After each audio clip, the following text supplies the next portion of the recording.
Most of the people's ಅನ್ಕೊಂಡಿರ್ತಾರೆ ಒಂದು ಒಳ್ಳೆ video editing PC build ಮಾಡ್ಬೇಕಂದ್ರೆ ಮಿನಿಮಮ್ ಅಂದ್ರೂ 1 ಲಕ್ಷ ರೂಪಾಯಿ ಖರ್ಚು ಮಾಡ್ಬೇಕು ಅಂತ.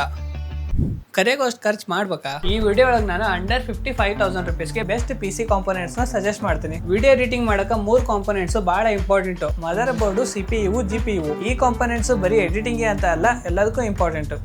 ಇವು 3 ಬಿಟ್ ಮತ್ತೆ ಯಾವ ಇಂಪಾರ್ಟೆಂಟ್ ಇಲ್ಲ ಅಂತ ಅನ್ಕೊಳಕ್ ಹೋಗ್ಬೇಡ್ರಿ, ಅವು ಇಂಪಾರ್ಟೆಂಟ್ ಅದಾವ. ನಿಮ್ಗೆ ಒಂದು ವಿಷಯ ಹೇಳ್ತೀನಿ, ಬಜೆಟ್ ಒಳಗ 4K ವಿಡಿಯೋ ಎಡಿಟಿಂಗ್ ಎಕ್ಸ್ಪೆಕ್ಟ್ ಮಾಡಕ್ ಹೋಗ್ಬೇಡ್ರಿ. ಸ್ಟಿಲ್ ನೀವು 4K ವಿಡಿಯೋ ಎಡಿಟಿಂಗ್ ಮಾಡ್ಬೇಕಂದ್ರೆ ಪ್ರಾಕ್ಸಿ ಯೂಸ್ ಮಾಡ್ರಿ. ಲೈಕ್ 4K ವಿಡಿಯೋಸ್ ನ 180p ಒಳಗೆ ಎಡಿಟ್ ಮಾಡಿ ಆಮೇಲೆ ಅದನ್ನ 4K ಒಳಗೆ ಸೇವ್ ಮಾಡ್ಬೋದು.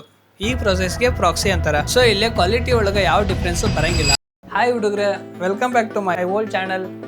Let's start the video. So ಮೊದಲನೇದು GPU ಯಾವ ತಗೋಬೇಕು ಅಂತ ಬಹಳ ಜನಕ್ಕೆ ಕನ್ಫ್ಯೂಷನ್ ಇರ್ತೈತಿ. ಇಲ್ಲಿ ನಾನು ಸಜೆಸ್ಟ್ ಮಾಡೋದಂದ್ರೆ Ryzen 5 5600X. ಈ ಪ್ರೊಸೆಸರ್ ಒಳಗೆ 6 ಕೋರ್ 12 ಥ್ರೆಡ್ಸ್ ಬರ್ತಾವೆ. ವಿಡಿಯೋ ಎಡಿಟಿಂಗ್ ಗೆ ನಾನು ಜಾಸ್ತಿ ಸಜೆಸ್ಟ್ ಮಾಡೋದಂದ್ರೆ AMD ಪ್ರೊಸೆಸರ್. ಹಂಗಂತ ಇಂಟೆಲ್ ಪ್ರೊಸೆಸರ್ ನ ಹೇಟ್ ಮಾಡ್ತೀನಿ ಅಂತ ಅನ್ಕೊಳಕ್ ಹೋಗ್ಬೇಡ್ರಿ. ಅಂದ್ರೆ ಈಗ ಆಲ್ಮೋಸ್ಟ್ ನಾನು 4 ವರ್ಷ ಆಯ್ತು AMD ಪ್ರೊಸೆಸರ್ ಒಳಗೆ ಕೆಲಸ ಮಾಡಾತು. ಇಂಟೆಲ್ ಪ್ರೊಸೆಸರ್ ಯೂಸ್ ಮಾಡೀನಿ, ಬಟ್ ಅದು ಚಲೋನೇ ಐತಿ.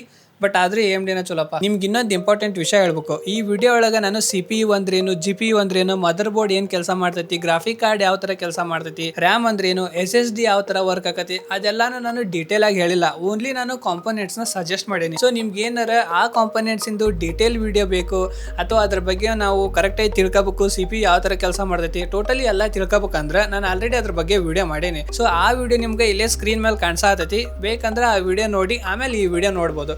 ಇದ್ರೊಳಗೆ ಯಾಕೆ ಹೇಳಕತ್ತಿಲ್ಲ ಅಂದ್ರೆ ವಿಡಿಯೋ ದೊಡ್ಡದಾಗ ಆಗ್ಬಿಡ್ತೈತಿ, ಆಮೇಲೆ ಬಹಳ ಕಾಂಪ್ಲಿಕೇಟೆಡ್ ಆಗ್ಬಿಡ್ತೈತಿ, ಅದಕ್ಕಷ್ಟೇ. ಸೊ ಇವಾಗ ನೆಕ್ಸ್ಟ್ GPU. ಇಲ್ಲಿ ನಿಮ್ಗೆ RTX 30 ಗ್ರಾಫಿಕ್ ಕಾರ್ಡ್ ಸಜೆಸ್ಟ್ ಮಾಡ್ತೀನಿ. ಈ ಗ್ರಾಫಿಕ್ ಕಾರ್ಡ್ ಸಜೆಸ್ಟ್ ಮಾಡೋ ಕಾರಣ ಏನಂದ್ರೆ ಇದು ಒಂಥರ ಫ್ಯೂಚರ್ ಪ್ರೂಫ್ ಇದ್ದಂಗ. ಇದರ ಹೆಲ್ಪ್ ಇಂದ ನೀವು 4K ವಿಡಿಯೋ ಎಡಿಟಿಂಗ್ ಮಾಡಬಹುದು. ಬಟ್ ಲೇಯರ್ ಜಾಸ್ತಿ ಆದ್ರೆ ಅಥವಾ ಎಫೆಕ್ಟ್ಸ್ ಜಾಸ್ತಿ ಆದಾಗ ಒಂದ್ ಸ್ವಲ್ಪ ಸ್ಲೋ ಆಗತ್ತೆ. ಸೊ ನಾನು ಅವಾಗಲೇ ಹೇಳಿದ್ನಲ್ಲ, ಪ್ರಾಕ್ಸಿ ಯೂಸ್ ಮಾಡ್ಕೊಂಡು ಎಡಿಟ್ ಮಾಡಬಹುದು. 180p 2K ಎಡಿಟಿಂಗ್ ಆರಾಮಾಗಿ ಮಾಡಬಹುದು, ಅದರದೇನು ಟೆನ್ಷನ್ ಇಲ್ಲ. ಇವಾಗ ನೆಕ್ಸ್ಟ್ ಮದರ್ ಬೋರ್ಡ್. ಇಲ್ಲಿ ನಾನು MSI B550M Pro ಈ ಮದರ್ ಬೋರ್ಡ್ ನ ಸಜೆಸ್ಟ್ ಮಾಡ್ತೀನಿ. ಇದ್ರೊಳಗೆ ಅಡ್ವಾಂಟೇಜ್ ಅಂದ್ರೆ ಇನ್ಬಿಲ್ಟ್ ಆಗಿ ವೈಫೈ ಬರ್ತೈತಿ. ನೀವು ಸಪರೇಟ್ ಆಗಿ ವೈಫೈಗೆ ಅಂತಾನೆ ಡೊಂಗಲ್ ಎಲ್ಲ ತಗೊಳ್ಳೋ ಅವಶ್ಯಕತೆನೇ ಇಲ್ಲ. ಇದ್ರಾಗ ಟೋಟಲ್ 4 RAM ಸ್ಲಾಟ್ಸ್ ಅದಾವ. ಇಲ್ಲಿ ನೀವು ಮ್ಯಾಕ್ಸಿಮಮ್ 64GB ತನಕ ಎಕ್ಸ್ಪೆಂಡ್ ಮಾಡಬಹುದು. ಇನ್ನ ಸ್ಟೋರೇಜ್ ಅಂತ ಬಂದ್ರೆ ಒಂದು M.2 slot and 4 SATA ports ಅದಾವ. ಇವಾಗ ನೆಕ್ಸ್ಟ್ RAM. ಇಲ್ಲಿ ನಾನು ಮಿನಿಮಮ್ ಅಂದ್ರೆ 16GB RAM ಸಜೆಸ್ಟ್ ಮಾಡ್ತೀನಿ. 16GB RAM ಹಾಕ್ತೀರಿ ಅಂದ್ರೆ 8+8GB RAM ಪರ್ಚೇಸ್ ಮಾಡ್ಬೇಕು. ನಿಮ್ಗೆ RGB ಬೇಕಂದ್ರೆ ಈ RAM ಯೂಸ್ ಮಾಡಬಹುದು. ಅಕಸ್ಮಾತ್ ನಿಮ್ಗೆ ಏನಾರ ನಾನ್ RGB ಬೇಕಂದ್ರೆ ಈ RAM ಯೂಸ್ ಮಾಡಬಹುದು. RGB ನಾನ್ RGB ಒಳಗ 500 ರೂಪಾಯಿ ಡಿಫ್ರೆನ್ಸ್ ಐತಿ. ಇಲ್ಲಿ ನೀವು ನಾನು ಹೇಳಿದ್ದ RAM ತಗೋಬೇಕಂತ ಏನಿಲ್ಲ,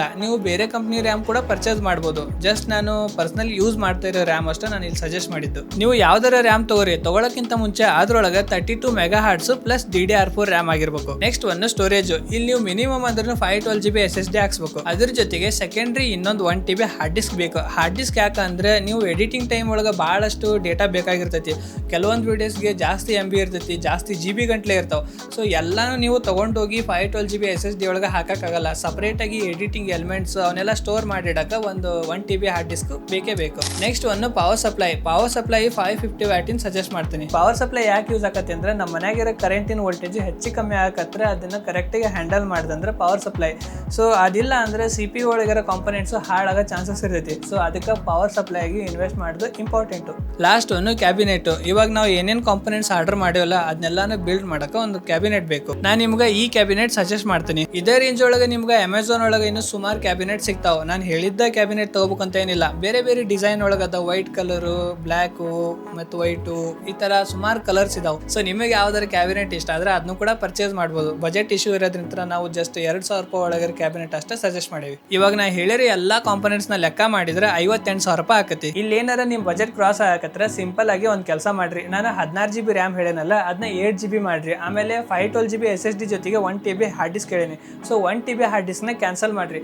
ಇದೆಲ್ಲ ಮಾಡಿದ್ರೆ 52,000 ರೂಪಾಯಿ ಬಜೆಟ್ ಬರ್ತೈತಿ. ಆಮೇಲೆ ಫ್ಯೂಚರ್ ಒಳಗೆ ಏನಾದ್ರು ನಿಮ್ಮ ಹತ್ರ ರೊಕ್ಕ ಸಿಕ್ತಂದ್ರೆ ಮತ್ತೆ ಎಕ್ಸ್ಟ್ರಾ 8GB RAM ಆಮೇಲೆ 1TB ಹಾರ್ಡ್ ಡಿಸ್ಕ್ ಪರ್ಚೇಸ್ ಮಾಡ್ರಿ. ಇದು ಓಕೆ ಅಲ್ಲ?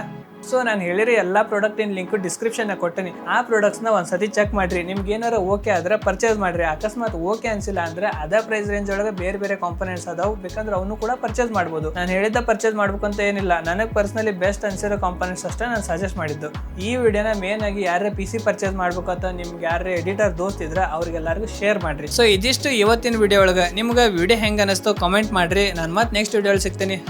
ಅಂಡ್ ಅಷ್ಟೇ ಅಲ್ಲ, ಸರಿ, ಟಾಟಾ, ಬಾಯ್.